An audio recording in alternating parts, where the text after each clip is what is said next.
Voy a presentar brevemente a Sergio.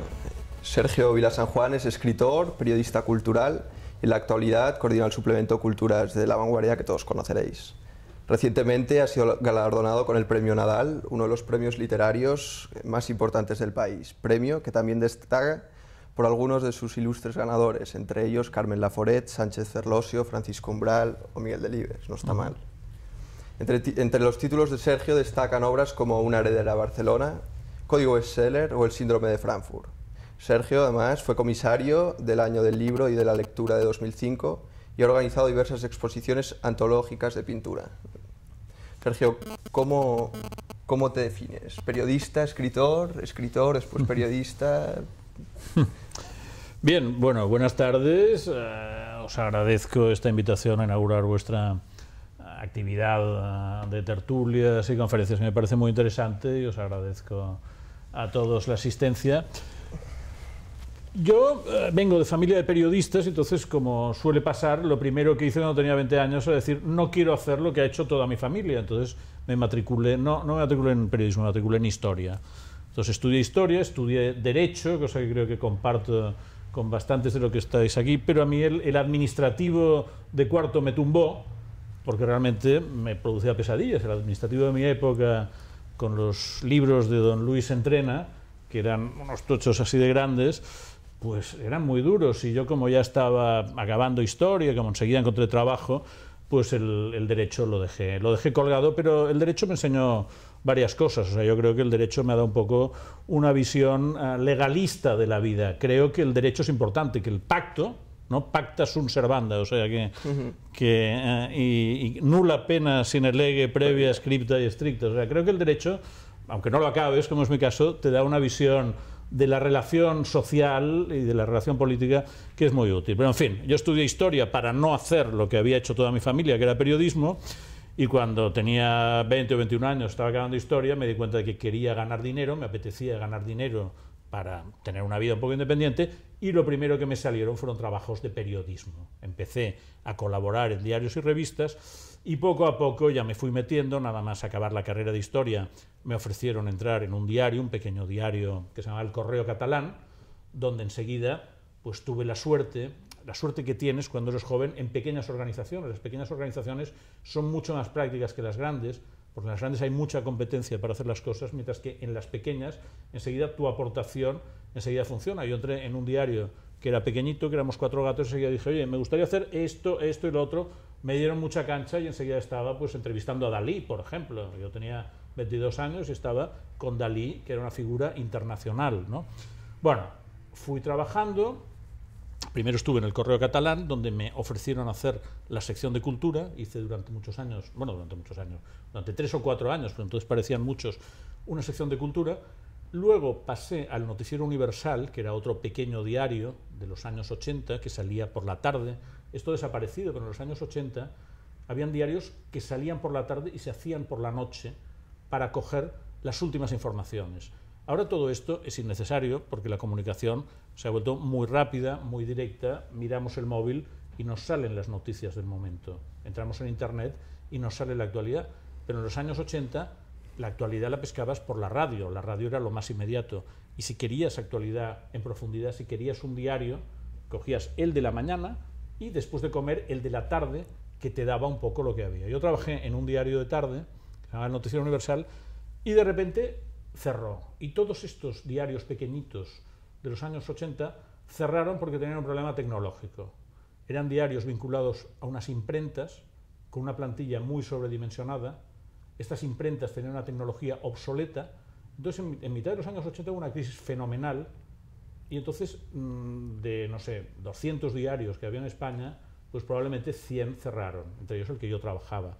Con lo cual, ahora estamos viviendo una crisis, pero yo no es la primera que vivo. Ya había vivido una en la cual un modelo tecnológico obsoleto hizo que muchos diarios, muchas empresas desaparecieran, ¿no? Y yo me fui al paro.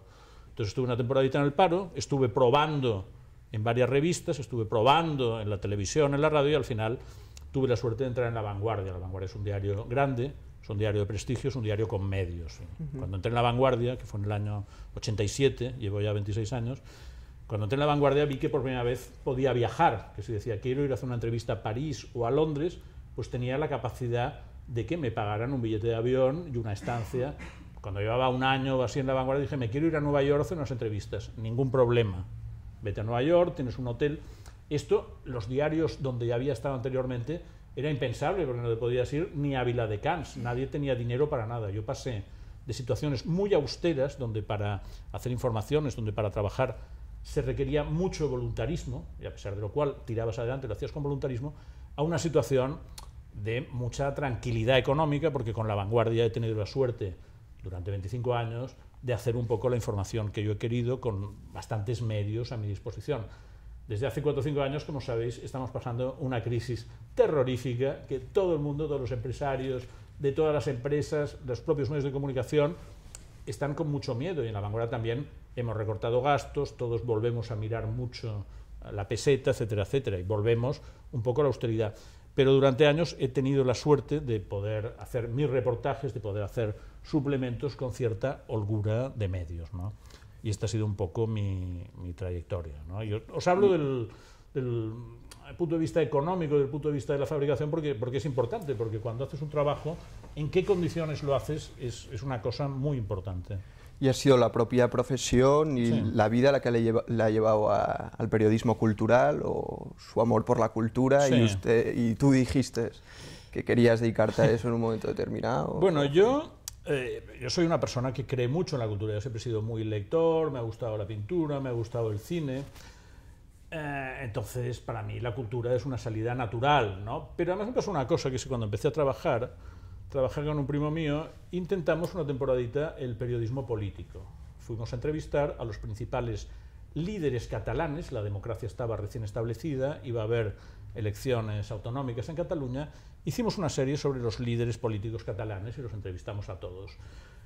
Entonces yo vi que aquello no era mucho para mí, porque me daba la sensación de que los políticos, y ahora voy a decir un tópico, pero yo respeto mucho a los políticos, creo que la política es importante, pero me da la sensación de que para un periodista, un político en realidad nunca te dice la verdad. O sea, cuando haces una entrevista, no consigues la comunicación o la empatía con un político que sí que consigues en otros campos. Y en el campo de la cultura, generalmente lo consigues. Tú vas a hablar con un escritor, con un director de cine, con un músico, y hay comunicación. Lo que tú preguntas y lo que él te está contando toca algo de verdad. Generalmente cuando vas a hablar con un político, salvo que le conozcas mucho, que eres off the record, los políticos te lanzan mensajes, ¿no? Que tú tienes que descodificar. Entonces el periodismo político es muy complicado porque falta comunicación, digamos, de corazón. Y entonces esto, o realmente te va mucho este tipo de situaciones. Pues me acuerdo una vez que fui a hacer una entrevista a un político muy importante, que después fue muy importante, no os voy a decir el nombre, pero fue muy importante en Cataluña, y nos convocó a las 8 de la mañana en su despacho.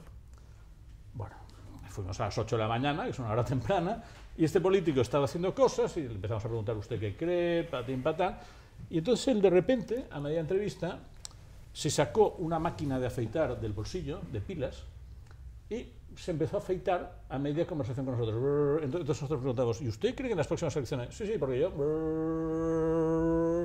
Entonces, claro, mi compañero y yo estábamos estupefactos, porque si vas a entrevistar a alguien, crees que un mínimo de atención te tiene que dedicar. Y que se te afeitaran a plena entrevista, pues era una cosa que te quedabas muy parado. Y yo dije, no, realmente el periodismo político no es para mí, me voy al periodismo cultural, donde la gente no se me afeitará a media entrevista, ¿no? Como mínimo. Y en este ejercicio del periodismo cultural, has disfrutado del día a día en la cultura y en los oficios de la cultura. Has tenido un intercambio constante con creadores, con... Sí, yo con el periodismo cultural he disfrutado mucho, porque he tenido la suerte de conocer a la plana mayor de los creadores literarios, los conozco a todos prácticamente, todos los grandes escritores de la segunda mitad del siglo XX, pues a la mayoría los he conocido, pues desde Mario Vargas Llosa, Gabriel García Márquez, Octavio Paz, Milán Kundera, los he conocido, los he entrevistado en profundidad. Es gente que me ha enriquecido, a veces también me han dado momentos un poco difíciles porque, por ejemplo, cuando haces una entrevista lo normal es que la gente se te abra y te conteste rápidamente. ¿Y sabéis quién es Milan Kundera? ¿Os suena? Milan Kundera es el principal, yo creo que es el mejor escritor europeo vivo.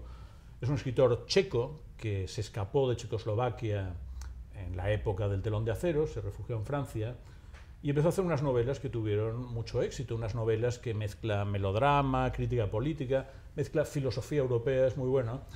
Y entonces Milan Kundera vino una vez, era muy desconocido, vino una vez a Barcelona. Y entonces a mí me llamaron, me dijeron, oye, tenemos este escritor aquí, ¿te gustaría hablar con él? Yo me leí la novela que tenía, me entusiasmé, pensé, este tío es muy bueno, quiero conocerle. Le fui a ver, nos sentamos, y en francés, mi francés no era muy bueno, el suyo tampoco, pero en francés yo le empecé a entrevistar y le digo, usted, señor Kundera, este retrato que hace de Praga bajo la dictadura comunista, como cree, que no sé qué. Entonces él se me queda mirando y se me queda mirando y empieza a pasar el tiempo. Y yo me empiezo a poner muy nervioso, porque cuando haces una entrevista lo que quieres es que te contesten, pero este hombre me miraba y yo pensaba, o no me ha entendido en absoluto con mi francés, o he dicho algo que le molestara, o ha pasado algo. Él me miraba y yo de repente miro el reloj y entonces pensé, bueno, hazle otra pregunta. Entonces yo empiezo la segunda pregunta en mi francés. ¿Vous croyez qué tal? Entonces, cuando yo empiezo la segunda, él me empieza a contestar la primera. No, moi, quand j'étais à Prague, etcétera, etcétera. Entonces, me di cuenta de que era un tipo reflexivo. O sea, normalmente la gente es muy rápida, pero hay algunos que no, que son reflexivos. Entonces, este hombre realmente pensaba en profundidad lo que yo le había preguntado y lo quería contestar bien. Entonces, estuvimos 1 hora y media, que por un lado fue maravillosa, porque yo fue la primera vez que entendí, con Milan Kundera, una cosa que vosotros ahora la dais por supuesto, pero en mi época no la dábamos. En mi época considerábamos que Europa se acababa en Austria y que lo demás era el mundo comunista que no considerábamos que fuera Europa. Considerábamos que era una cosa rara, o sea, Checoslovaquia, Hungría, Rumanía, Rusia, era telón de acero, ¿no? Entonces Kundera me dijo, no, ojo, porque yo le digo, ustedes los del mundo comunista, ojo, Checoslovaquia es el centro de Europa, es el centro geográfico exacto. Nosotros somos centroeuropeos, no somos mundo comunista. Entonces, a partir de esta entrevista y de un libro que se llama Danubio, de Carlo Claudio Magris, que os recomiendo, empecé a entender que la complejidad europea pasa por entender que el centro de Europa es Praga.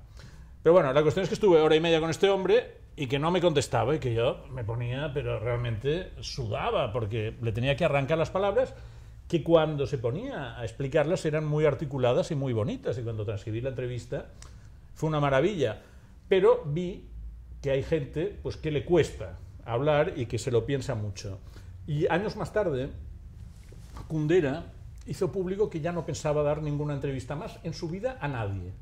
Y lo entendí perfectamente y pensé, bueno, menos mal que queda la mía, porque y Kundera lleva 15 años que no da entrevistas a nadie, y cuando un día le den el premio Nobel, que se lo darán, pues yo sacaré mi entrevista de 1983 con orgullo y diré, bueno, a pesar de que me hizo sufrir un buen rato, pues conseguí entrevistar a Milan Kundera. Bueno, estuve con Kundera, estuve con Dalí. Con Dalí casi fue mi inicio, con Dalí. Con Dalí me pasó una cosa también un poco rara. Dalí todos lo ubicáis, ¿no? Bueno, Dalí ha sido una de las grandes personalidades culturales catalanas, españolas, internacionales. Y Dalí tenía una cosa muy agradecida para los periodistas, que es que Dalí siempre daba titulares, porque era una persona que veía el mundo del revés, lo veía de una forma diferente. Si vais al Museo Dalí de Figueras, veréis que haya todo lo que parece de una manera, os cambiáis 10 metros de sitio y es de otra. Unos muebles de repente son la cara de Mae West, unas imágenes inconexas son el retrato de Lincoln. O sea, Dalí tenía esta capacidad que muy poca gente tiene, que es permitirte ver la realidad del revés, ¿no? Y entonces es muy interesante estudiar a Dalí a fondo, porque te da lo que un teórico del management que se llama Eduard de Bono ha llamado el pensamiento lateral. Y esto es muy interesante, porque nosotros la realidad la damos por supuesto. Pensamos que las cosas siempre son como las percibimos, porque nos levantamos por la mañana, vamos a un sitio, pensamos que todo es normal. Entonces, de repente, hay gente que te dice, ojo, que la realidad también la puedes mirar de esta otra manera. Y esto es lo que hacía Dalí. Te decía, ojo, que la realidad pues también es así. Decías, hombre, pues... Bueno, Dalí, cuando yo empecé en el Correo Catalán, que acababa de llegar como becario, estaba enfermo. Y entonces empezaron a dispararse las leyendas sobre él. Porque Dalí, que estaba en su casa de Port Lligat, hoy abierta al público, en Cadaqués, una casa muy misteriosa, con unos grandes huevos en el techo, con un oso en la entrada. Es una casa que vale la pena conocer. Dalí estaba enfermo y entonces empezó, no recibía gente, cosa rara porque Dalí en Cadaqués, Dalí venía todos los veranos a Cadaqués y recibía actores, actrices, a la gente de la Costa Brava, a bailarines de flamenco, a la gente más rara que circulaba por allá. Así pasaba el verano y luego se iba a París y a Nueva York, que era donde pasaba el resto del año.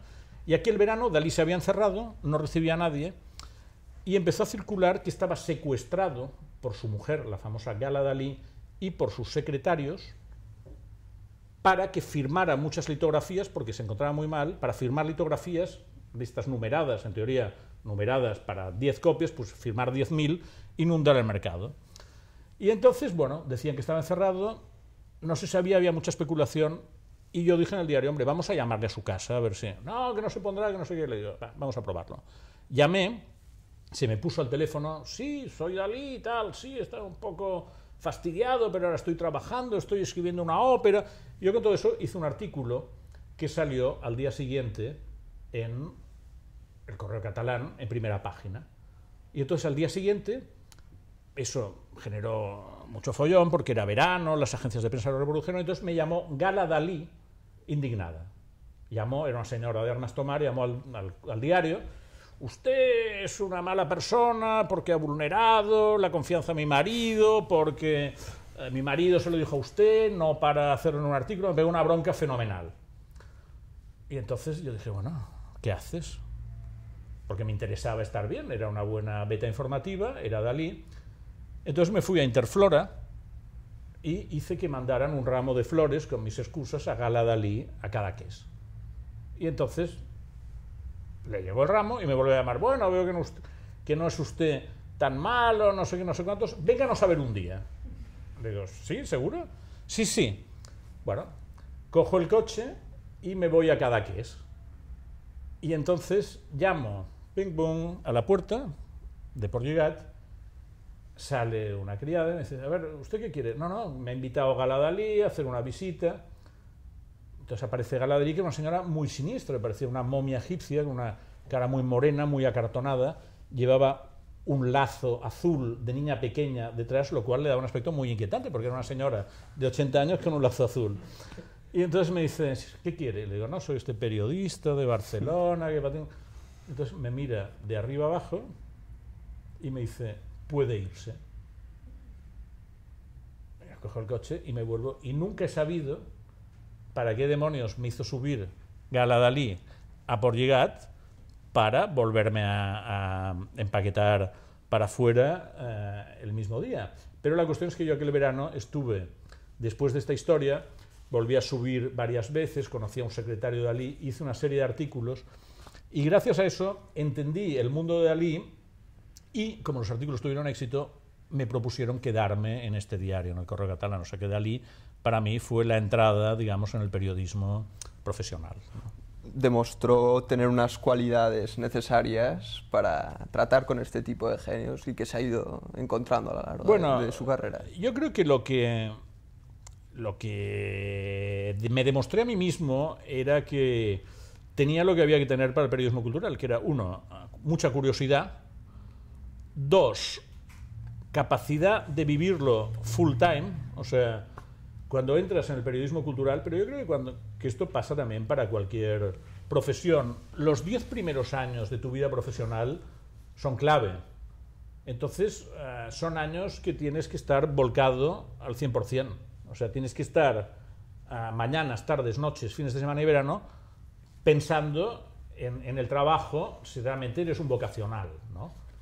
Porque siempre aprendes. Entonces tienes que estar con las antenas muy puestas para todo lo que pescas por ahí, incorporarlo, porque lo que haces entre los 20 y los 30 es lo que te da alas profesionales. O sea, es un momento que tienes que volcarte mucho en esa profesión que tú has elegido porque es cuando se aprende y es cuando creces profesionalmente. Lo que no hagas entre los 20 y los 30, luego te va a costar mucho. Y lo que vi en aquel momento era que realmente si yo quería ser un periodista cultural, pues tenía que estar metido a fondo. No era una broma, no podía trabajar en esto por las tardes y por las mañanas, pensar en otro tema. Tenía que estar todo el día en este asunto. Y luego vi que sí, que lo que era importante era intentar generar recursos. O sea, un periodista tiene que ser alguien que sea capaz de dar la vuelta a las situaciones, de empatizar con la gente, de conseguir crear vínculos con la gente para que la gente te explique las cosas, porque si no, no puedes ser un buen periodista. Si la gente tiene recelos de ti, si la gente tiene resistencias, te costará mucho, ¿no?, hacer las informaciones. Y sin un bagaje cultural Sí.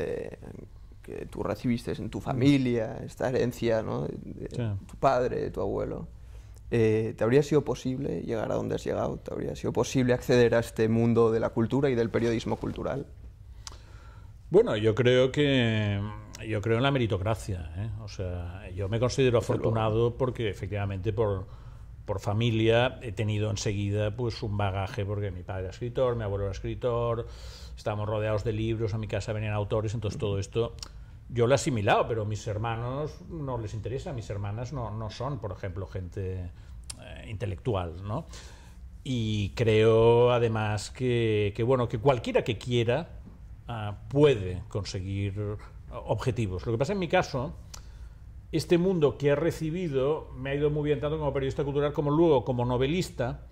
Me he dado cuenta de que había todo un mundo de la vieja Barcelona, todo un mundo cultural que yo conocía y que era divertido, que era interesante, que había anécdotas, pero que también había reflexiones de fondo y que esto no se había tocado novelísticamente. Entonces, por eso cuando hace 3 años publiqué mi primera novela, que se llama Una heredera de Barcelona, intenté reconstruir el mundo de los años 20 que había vivido mi abuelo, que era un mundo pues muy contrastado, de grandes fiestas, pero a la vez de atentados anarquistas en la calle, de refinamiento musical y artístico, pero de una gran tensión política, de zonas enteras de la ciudad que eran barrios pues de chabolas muy descuidados, ¿no? Entonces quería contar este mundo como en mi segunda novela he intentado contar un poco el mundo de mi padre, ¿no?, que es el mundo de la publicidad de los 60. O sea, yo creo que el mundo de mi familia sobre todo le he dado salida en la narrativa, mientras que mi mundo como periodista cultural es un poco lo que yo he intentado saber, o sea, los libros que he leído, las exposiciones que he hecho, las afinidades que yo mismo he intentado encontrar, ¿no? Se nos ha escapado esa Barcelona que intentas retratar y que retratas muy fielmente. Bueno, ahora lo comentaba con Víctor Puig d'Ollers, o sea, claro, a ver, el tiempo es sin misericordia, o sea, el tiempo, todo se va, ¿no? Todo se va y todo, decía Marx, todo lo que es sólido se desvanece en el aire, ¿no? Todo lo que ahora vemos, pues dentro de 50 años, y 50 años pasan muy rápido, ¿eh? O sea, haréis así y tendréis 50 años más, ¿no? Todo esto dentro de 50 años será de otra manera, como ahora lo es respecto al año 1960 que yo explico en mi novela Estaba en el aire. Ahora veis que todo esto, desde la Plaza Francesc Macià, que todo se llamaba Calvo Sotelo, todo esto está construido, pero este edificio en 1960 no existía, era un descampado y 50 metros más allá estaba la sala de fiestas más conocida de Barcelona, que se llamaba El Cortijo, que era una sala de aire andaluz, con celosías y que alternaban el baile flamenco y el cha-cha-cha, y que era la sala donde iba toda la buena sociedad de Barcelona. Y si hoy volvéis andando hacia Francesc Macià por esta acera, veréis que hay un edificio tipo este, construido en los años 70 probablemente, que se llama Edificio El Cortijo, y el nombre de Edificio El Cortijo es porque es un guiño a lo que había antes, ¿no? Entonces, las cosas cambian y hay cosas que ves que ya no son de esta época. Edificios, formas de vida, determinadas sociedades, asociaciones, determinadas formas de comportarse. Entonces sí, yo en mis novelas me ha hecho gracia intentar preservar este mundo. Esto me ayudó mucho, ¿no?, para verlo. Para ver las cosas que tienes delante, a menudo va muy bien irte lejos. Entonces yo cuando tenía 30 y tantos años gané una beca Fulbright y estuve un año en Boston. Y Boston es una ciudad bastante parecida en muchas cosas a Barcelona. Boston es la ciudad aristocrática de Estados Unidos, es la primera ciudad importante que construyeron los Founding Fathers, ¿no? Los padres fundadores. Llegaron a la costa de Nueva Inglaterra y dijeron que harían a city upon a hill, una ciudad sobre una colina que tenía que ser un poco el foco irradiador de este espíritu de los fundadores americanos. Y entonces en Boston construyeron una ciudad muy rápido, construyeron la primera gran universidad americana, que es la Universidad de Harvard, y actualmente Boston es una ciudad, por un lado, muy europea, con unas construcciones del siglo XIX muy bonitas, unos caserones, y por otro lado es la gran ciudad universitaria de Estados Unidos, con una población de 400.000 alumnos de las más de 100 y pico universidades que hay allá. Pero Boston es una ciudad un poco anclada en el tiempo. Y Boston tenía, por ejemplo, una clase dominante, una clase dirigente que les llamaban los brahmines, por comparación con los brahmines de la India, que era la casta superior, ¿no? Entonces en Boston estaban los brahmins, que se han pintado, era gente pues muy formalista, era gente pues que desayunaba pues ya vestidos con pajarita y con unos ritos, ¿no? Había una historia muy famosa de un brahmin de Boston, un gran industrial de Boston que llevaba 30 años, que cada día le traían la tostada con mantequilla y mermelada, se la traía la criada y se la ponía a su mujer. Y después de 30 años, un día le trajeron la tostada quemada. Y su mujer le dijo, perdona, John, han quemado la tostada, te la vamos a quitar y te pondremos otra. Y él dijo, no me la quites porque odio las tostadas. Y la mujer le dijo, ¿y cómo no me lo has dicho en 30 años? Y el brahmin dijo, bueno, es que no me lo habías preguntado, ¿no? Bueno, es un poco este tipo de gente muy formal.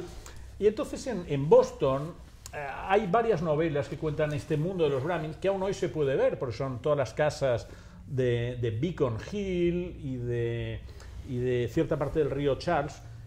Hay todo un ambiente urbano muy decimonónico, muy formal, muy bonito, que se ha conservado y que ha generado mucha literatura y está presente en los periódicos. Entonces yo, al volver a España, pensé que se podría intentar fijar algunos rasgos de Barcelona, de una Barcelona un poco antigua, pero que se ha conservado, y plasmarlos novelísticamente. Entonces aprovechar un poco una información un poco privilegiada, y esto sí que lo tengo por familia, pues de viejas historias de viejas familias de Barcelona, que yo lo tenía porque me las habían contado, porque lo conocía, algunas con anécdotas, y luego que también hoy día muchas son más fáciles de reconstruir gracias a la información digital, porque las hemerotecas son hemerotecas digitales.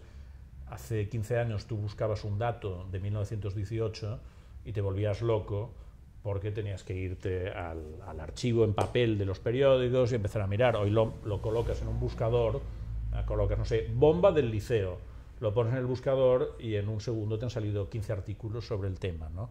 O sea, mis novelas no las hubiera podido hacer sin toda esta información familiar, pero también sin las nuevas facilidades de acceso que te da el tema digital. Entonces, tanto Una heredera de Barcelona como Estaba en el aire es un intento de reconstruir cierta Barcelona muy característica, pero muy desaparecida. O sea, quería fijar unas cosas que pensaba que solo lo sabía yo y gente como yo, porque quienes me habían contado estas historias, que eran abuelos, tíos abuelos, estaban muriendo unos detrás de otros, a muchos les cogí en el último momento, iba con el micrófono y cuéntame cuando fulanito de aquel baile, ¿qué pasó? Y entonces me lo explicaban y después se morían. Es que de los agradecimientos que pongo en mis dos novelas, pues la mitad se han muerto después de hablar conmigo. Espero que no sea mortífero mi sistema de trabajo, ¿no? Pero sí que he intentado un poco plasmar este mundo que desaparece, ¿no? En tu última novela, en Estaba en el aire, parece como si estas personas de las que hablas, que se situaron muy bien y tenían muchas posibilidades y acceso a todo tipo de lujos y de placeres, parece que ellos solo trabajaban y disfrutaban, pero el disfrute quizás se olvidó de la cultura o se olvidó de potenciar la cultura, y ¿es esta una causa de la situación en la que se encuentra Barcelona? El disfrute tenía una factura. Yo en mis novelas, a ver, las élites barcelonesas, sobre todo Barcelona, pequeña lección muy breve de historia. Barcelona, lo que le diferencia del resto de España es que tiene una industrialización mucho más adelantada, muy rápida en el siglo XIX, sobre unas bases, digamos, históricas diferenciadas, porque tiene este pasado medieval que es muy rico, pero tiene una industrialización muy rápida en el XIX, que hace que la ciudad se enriquezca muchísimo durante el XIX, y entonces hay una aristocracia y una burguesía que con ese dinero, más el que venía de América, más los indianos, que eso fue importantísimo también, los indianos trajeron mucho dinero, esa gente, esas élites barcelonesas del XIX tienen la inteligencia y la sensibilidad de coger ese dinero e invertirlo en una arquitectura que hace de Barcelona, en pocos años, una capital europea, cosa que no era, porque era una ciudad de provincia asquerosa. Pero de repente empieza a fluir el dinero por la industria, y entonces esa clase dirigente catalana, entre 1870 y 1920, convierte esto en una ciudad importante, con una arquitectura maravillosa, que es la arquitectura del noucentismo y del modernismo, y esto le da a la ciudad un gran caché. Y crean a la vez instituciones culturales como el Liceo de una cierta importancia. Ahora bien, mientras esto se hace en una situación de mucha sensibilidad cultural, pero de poca sensibilidad social. Porque estas fábricas que producen todo este dinero, pues la mano de obra que está viniendo a Barcelona de toda España, a esa gente no se les acomoda bien y muy a menudo, hay excepciones, ojo, pero muy a menudo no hay la capacidad de diálogo para encauzar sus condiciones de vida. Con lo cual, Barcelona se convierte, por un lado, en la ciudad más desarrollada de España y por otro lado en la capital del anarquismo europeo. Porque esta rápida industrialización ha creado muchas tensiones y realmente la clase obrera, digamos, no está bien tratada. Hay trabajo infantil, niños de 8 años haciendo jornadas de 12 horas, gente durmiendo en la playa, o sea, unas condiciones intolerables. Entonces, yo creo que si miramos nuestro pasado, tenemos que ser capaces de entender lo bueno, que es cómo esta clase dirigente, porque fueron los de arriba, cómo esta clase dirigente tiene la capacidad de convertir Barcelona en esta ciudad distinguida, bonita, con carácter, pero al mismo tiempo no son capaces de resolver, insisto, hay excepciones, la Iglesia Católica juega un papel muy importante, la famosa señora Dorotea de Chopitea crea en toda la parte alta de Barcelona centros asistenciales, colegios, o sea, no es que no haya respuesta, la hay, pero es una respuesta insuficiente. Esta clase dirigente crea esto que ha hecho de Barcelona, esta ciudad que aún hoy día es admirada y que aún hoy día es un modelo, pero no resuelve el tema social. Y por eso hay 3 momentos que son tremendos, que la gente va a tiros por la calle, y esto parece el Far West, que son la Semana Trágica, 1909, que arden los conventos de la ciudad y se crea aquí un lío tremendo. Un segundo periodo, que yo explico en mi novela Una heredera de Barcelona, que es 1919-1923, que es un periodo también crucial. Durante la Primera Guerra Mundial, España es neutral, gracias a Alfonso XIII. Y como España es neutral, los industriales catalanes venden a todos los países en guerra. Venden uniformes, venden comida, venden muchísimas cosas. Y entonces es un momento de gran riqueza en Cataluña. O sea, Cataluña se enriquece mucho durante la Primera Guerra Mundial. Pero cuando la Primera Guerra Mundial se acaba, hay una crisis, la economía catalana cae en picado, hay mucha tensión y en el mundo obrero se pasa a lo que se llama la acción directa. Y entonces entre 1919 y 1923, llamados los años del pistolerismo, en Barcelona hay 10-15 muertos políticos por violencia política cada día. Entonces, los grupos anarquistas de acción directa, grupos armados, van por las fábricas matando a empresarios y a delegados de los empresarios, y la patronal catalana crea unos grupos de acción con pistoleros que van a las organizaciones obreras matando, secuestrando a representantes sindicales, con lo cual es la dialéctica del pistolerismo. Y esto dura 3 años, la ciudad es invivible, hasta que los empresarios catalanes piden al rey que ponga una solución de fuerza, porque no se puede vivir así. Entonces el rey alienta al entonces capitán general de Cataluña, que era Miguel Primo de Rivera, a instaurar una dictadura, y así empieza la dictadura de Primo de Rivera. Pero estos 3 años, en realidad, son el aperitivo de la Guerra Civil Española, porque lo que luego pasa en la Guerra Civil Española, que es todo el mundo a tiros por un problema de diálogo social no resuelto, esto se ensaya, además con gente que luego vuelve a aparecer en la Guerra Civil Española con cargos muy importantes, esto se ensaya en Barcelona, ¿no?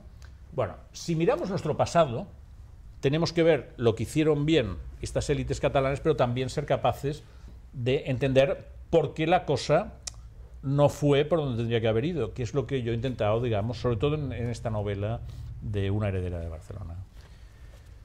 Has mencionado a las instituciones, sí, al liceo, ajá, que actualmente se encuentra en crisis. Claro. Recordando las palabras de Martin Roth, Sí. Director del Victorian Albert Museum, Uh-huh. decía que nos encontrábamos en un tiempo en el que las instituciones culturales se están transformando, incluso se ven abocadas a la desaparición como canalizadoras de la cultura, Sí. como comunicadoras de la cultura. ¿Qué va a ser de estas instituciones, de los museos, por ejemplo? Bueno, a ver, esta es una gran pregunta. Esta es una gran pregunta. En el momento actual se va a una mayor colaboración entre lo privado y lo público, pero déjame que te diga una cosa. Los museos barceloneses, en realidad, los principales museos nacen todos a partir del año 75, porque antes no existían. O sea, Barcelona, como os decía, culturalmente tiene 3 grandes momentos. Barcelona tiene un primer gran momento en el siglo XII-XIII, o sea, que es el esplendor medieval, que es cuando se construye pues Santa María del Mar, las Atarazanas, Pedralbes, ¿eh? Es el momento de la Corona de Aragón, cuando la Corona de Aragón es uno de los imperios importantes del Mediterráneo, la sede de la Corona de Aragón está en Barcelona, entonces Barcelona crece, y crece como capital gótica. Aún hoy es una de las principales ciudades góticas de Europa, ¿no?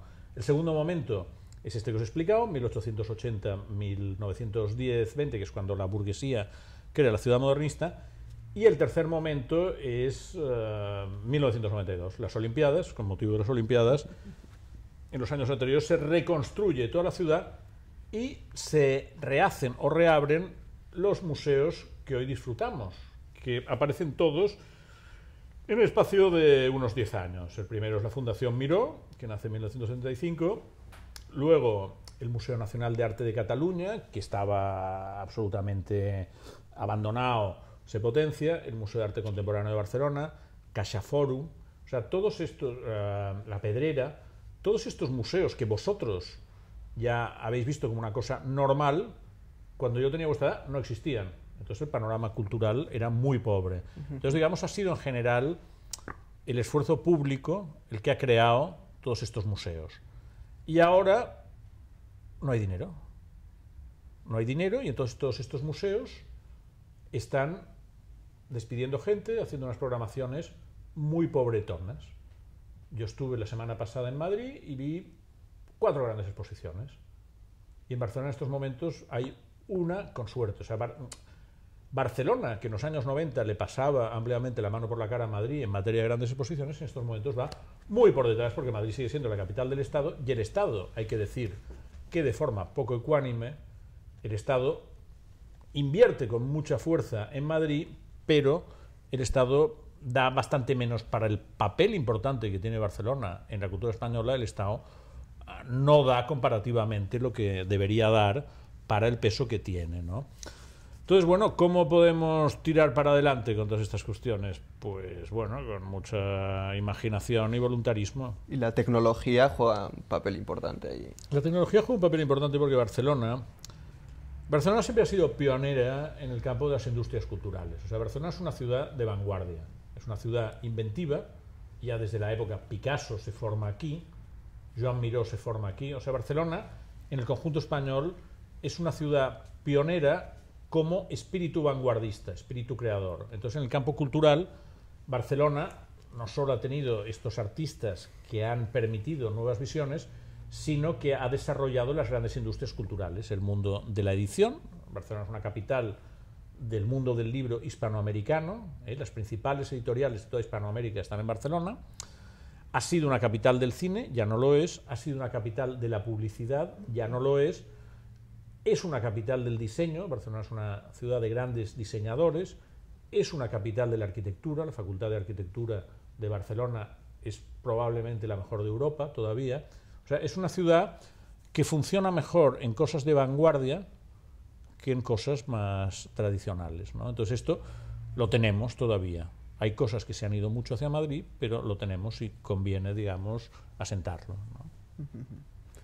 Y un reto que nos tendríamos que proponer como ciudad, o ya no solo Barcelona, sino la sociedad europea, por ejemplo. No, el reto de la sociedad europea es ser realmente europea. O sea, el problema es que Europa no está consolidada todavía. No todos los europeos hablan inglés perfectamente, no todos los europeos han trabajado en otros países. El sistema político europeo sigue siendo poco ejecutivo, y esto se ha visto en la crisis económica que estamos pasando. Es porque no hay una interacción y unos criterios fijos, sino que se va sobre la marcha, se van creando paños calientes. Pero realmente el Banco Central Europeo está limitado, no puede actuar sobre las economías nacionales, ¿no? Entonces yo creo que el reto que tenemos para salir de esta crisis no excesivamente escaldados es consolidar Europa. Es que es lo único que nos puede sacar, porque si no es que seremos Namibia, porque las cosas se están poniendo muy mal y los líderes mundiales pues son los chinos, que tienen una dictadura, con lo cual con una dictadura es relativamente fácil hacer cosas porque nadie protesta y el que protesta lo meten en la cárcel, y Estados Unidos, que es una potencia muy dinámica porque tiene una cultura que siempre ha sido muy dinámica. Entonces yo creo que la única solución es realmente potenciar Europa. Tenemos que ser más europeos cultural y políticamente. No hay muchas más historias aquí. Bueno, supongo que es difícil homogeneizar a toda Europa, porque uno va a París, va a Londres, va a Berlín y se encuentra una ciudad viva culturalmente y económicamente. Entonces se produce una diferencia tal que realmente la comprensión entre unos y otros es difícil. No sé si has pensado alguna vez en un mecanismo para que nosotros, los países del sur, quizás alcancemos los niveles de nuestros vecinos, u otra manera para llegar a una homogeneización real. Pero pues las ciudades tienen ciclos, porque hace 20 años la ciudad más viva de Europa era Barcelona, y venía gente, y Barcelona, por ejemplo, se ha internacionalizado. Vosotros habéis visto una Barcelona internacional que está llena de estudiantes extranjeros, de turistas.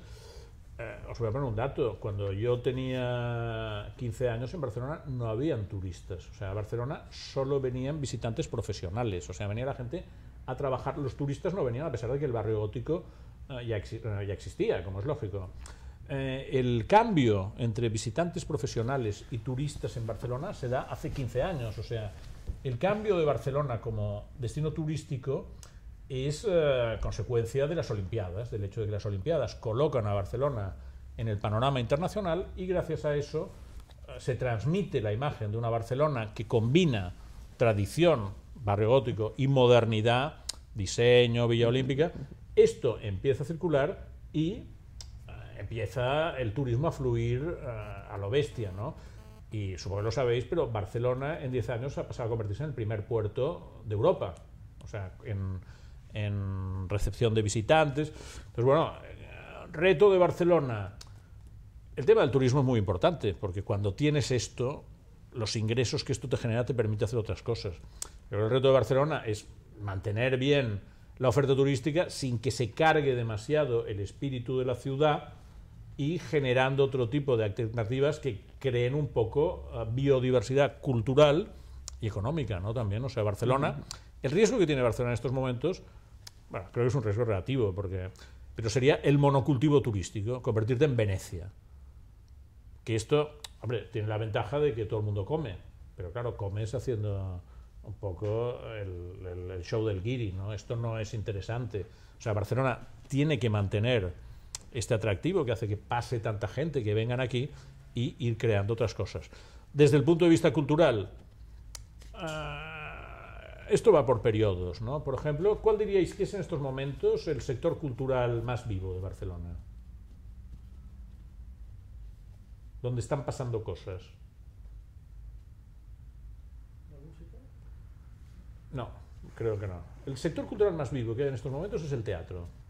O sea, en estos momentos, en 3 o 4 años, han salido una nueva generación de autores, generalmente en catalán. Hay muchas salas, hay muchos actores, o sea, hay muchísima vida en el mundillo del teatro. ¿Por qué ha pasado esto? Pues porque en los años 80 un señor que se llamaba Sanchís Sinisterra, era un dramaturgo valenciano, cogió la sala Villarroel, una sala pequeñita que era la calle Villarroel, y empezó a dar cursillos de escribir teatro a autores jóvenes. Entonces, muchos de sus discípulos fueron tomando posiciones en el Teatro Nacional de Cataluña, en teatros importantes. Por ejemplo, Jordi Galcerán, el del método Grenholm. ¿Habéis oído hablar de esta obra? Esta obra ha sido un éxito internacional del teatro catalán. Pues este es un discípulo. Gente del teatro alternativo creó un sistema de enseñar escritura de teatro, cosa que no está en los programas universitarios, no está en muchas ciudades, no hay, pero este hombre lo creó aquí. Entonces, en estos momentos Barcelona está haciendo teatro y exporta mucho teatro. Se representan obras catalanas en bastantes ciudades, ¿no? Esto es una cosa pues que ha subido mucho.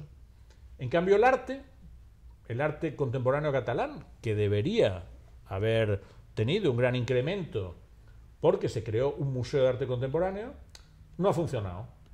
¿Por qué no ha funcionado? Pues porque el Museo de Arte Contemporáneo Catalán no ha conectado el magma, no ha conectado bien con las galerías, no ha habido una corriente lo bastante fluida entre el museo. Un museo tiene que ser un gran escaparate de los artistas más jóvenes. Pues esto, el tema del arte no ha funcionado. Música, hay. Música, por ejemplo, hay un festival que es el Sonar, que es un festival muy de referencia internacional. Lo que pasa es que es más un festival de escuchar que de plataforma de creadores de aquí, pero el Sonar es un festival internacional importante, sitúa mucho a Barcelona.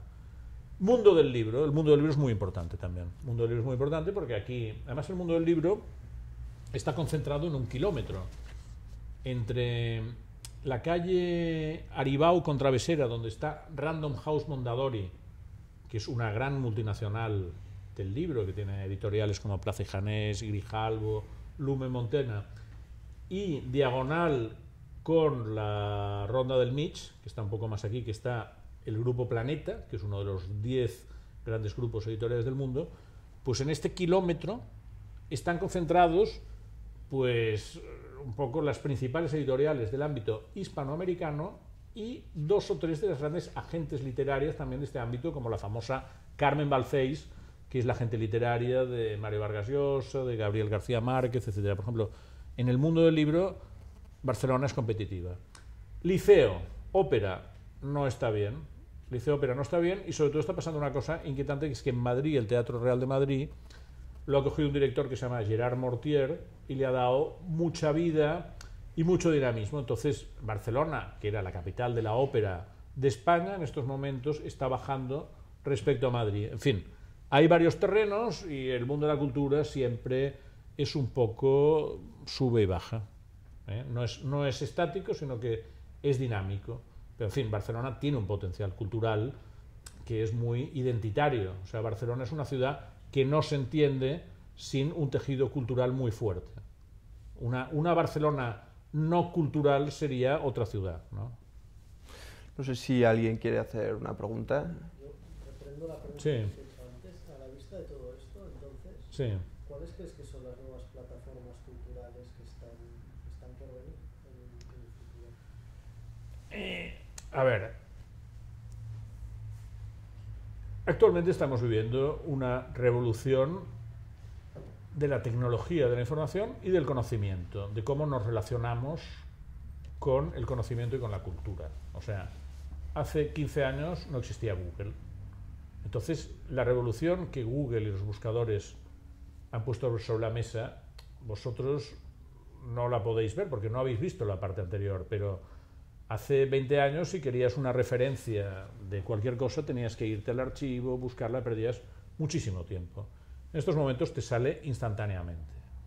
el tipo de comunicación que hay ahora, pues a través de los móviles, del WhatsApp, es inmediato. O sea, el cambio, lo que ha pasado en el cambio de la comunicación es como lo que pasó a mi abuelo en los años en que el coche se implantó. O sea, que pasaron de ir todos a caballo y en burro a ir en coche. Es un mundo diferente.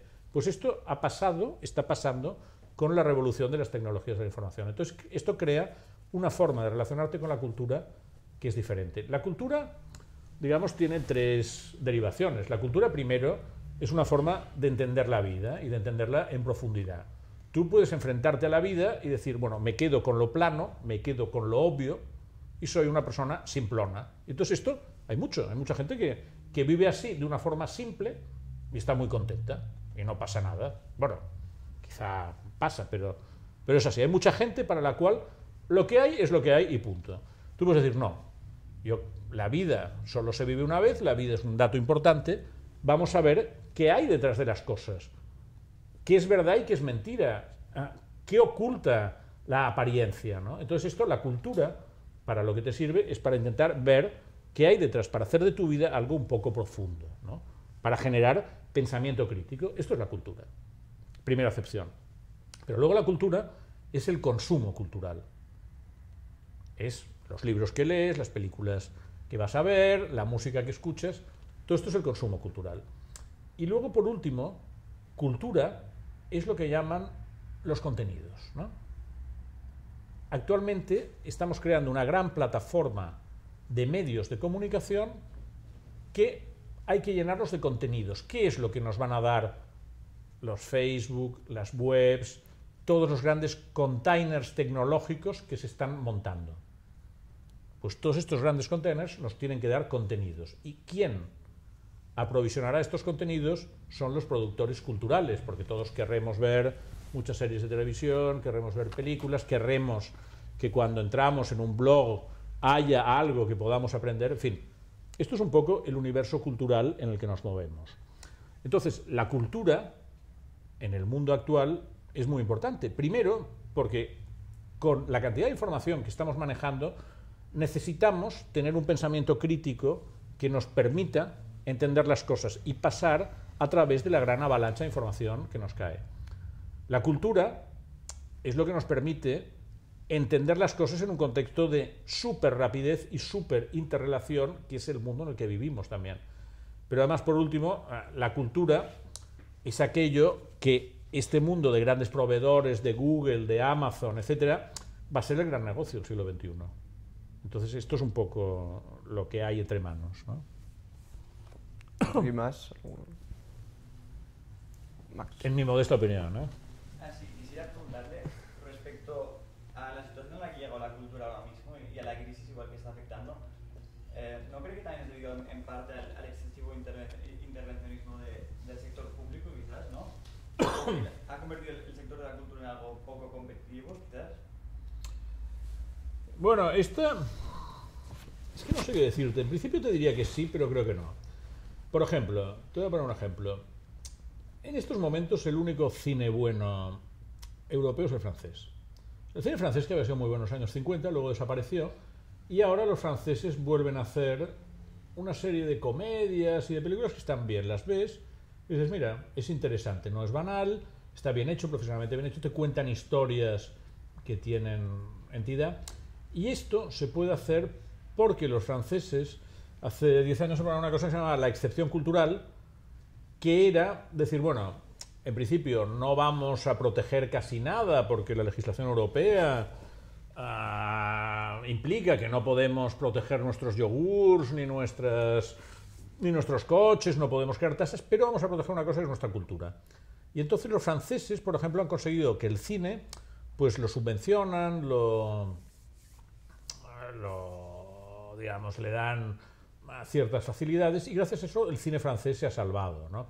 A ver, es verdad que la creación no depende de la ayuda del Estado, sino que depende un poco, a veces hay más creación donde hay más conflicto. Por ejemplo, la mejor literatura de los últimos años probablemente es la literatura india. Pues ¿por qué? Porque es un país muy grande, con unos conflictos terribles, matanzas, historias. Entonces, esto ha generado unas novelas fenomenales, ¿no? Mientras que las novelas europea, se habla de una novela india y dices, bueno, qué aburrimiento, ¿no? Qué problemas más tontos tienen esta gente comparados con los dramones que pasan allá, ¿no? No sé, no tengo contestación. Yo creo que hay cosas que va bien que el Estado las incentive, sobre todo cuando es crear plataformas, ¿no? Pues esto, pues un seminario de enseñanza de cómo escribir teatro. O sea, más que invertir en obra hecha, pues invertir en formación de creadores. Esto suele funcionar, ¿no? En el caso español, quizá se ha invertido más en subvención de obras que en formación de creadores. Entonces, por eso la cultura española no... Aunque, a ver, la cultura española hace 40 años era un chiste en el mundo. O sea, nadie se nos tomaba en serio. Y lo que ha pasado en la época democrática es que España ha lanzado un mensaje. La cultura española ha empezado a ser el cine español. Almodóvar, por ejemplo, ha tenido mucho éxito. En literatura, Ruiz Zafón, algunos cantantes, la gastronomía, ¿no? La gastronomía, si la consideramos cultura, que yo creo que se puede considerar, la gastronomía española, la gastronomía catalana, ha sido un producto español que ha tenido un éxito tremendo. Lo de Ferran Adrià en los Estados Unidos no se puede creer. O sea, ha cambiado la gastronomía aquí, ha cambiado el concepto de cómo cocinar, por ejemplo. Entonces, bueno, España ha tenido una época bastante brillante. Miquel Barceló, el pintor. España ha tenido una época brillante. Lo que pasa es que ahora no es brillante. Estamos en un momento de capa caída que hay que intentar remontar. Esta es la realidad.